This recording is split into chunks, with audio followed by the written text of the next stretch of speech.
చీకటి నిండిన కాలం. నరకాసురుడు అనే రాక్షసుడు భూమిమీద భయాన్ని వ్యాప్తి చేశాడు. నరకాసురుడు తన బలంతో ప్రజలను వేధించాడు. ప్రతి ఒక్కరూ భయంతో వణికిపోయేవారు. ప్రజలు అందరూ కలిసి ప్రార్థించారు, ఈ చీకటిని తొలగించే శక్తి మీ పంపమని. ప్రజలందరి కోరిక మీద భగవాన్ శ్రీకృష్ణుడు సత్యభామతో కలిసి గరుడపై ఎక్కి యుద్ధానికి బయలుదేరాడు.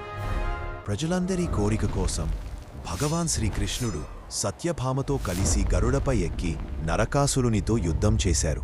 నరకాసురుడు విసిరిన అస్త్రం తాకి శ్రీకృష్ణుడు రథంపై మూర్ఛపోయాడు. వెంటనే సత్యభామ ఆగ్రహంతో బాణాలను విసిరి నరకాసురుడిని సంహరించింది. ఆ రోజే నరక చతుర్దశి. భగవాన్ శ్రీకృష్ణుడు సత్యభామతో కలిసి నరకాసురుని చంపగా చీకటిపై వెలుగు విజయం సాధించిన రోజు. మరో దృశ్యం, ధర్మానికి విజయమొచ్చిన రోజు. రాముడు రావణుని జయించి అయోధ్యకు చేరుకున్న సందర్భం. రాముడు తిరిగి వచ్చిన శుభదినం. ప్రజలు వేల దీపాలు వెలిగించగా అయోధ్య దేవలోకంలా ప్రకాశించింది. దీపావళి రోజు మహాలక్ష్మి సముద్రమథనంలో అవతరించిందని విశ్వాసం. ఆ క్షణమే సకల శ్రేయస్సుకు నాంది అయిందని చెబుతారు. మహాలక్ష్మిని ఆరాధిస్తే సకల ఐశ్వర్యం, శాంతి మన జీవితాలను అలంకరిస్తాయని విశ్వాసం యుగాల నుంచి కొనసాగుతోంది. ఈ రోజు మనం అదే వెలుగును జరుపుకుంటున్నాం. చీకటిపై వెలుగు, దుఃఖంపై సంతోషం. అదే దీపావళి సత్యం.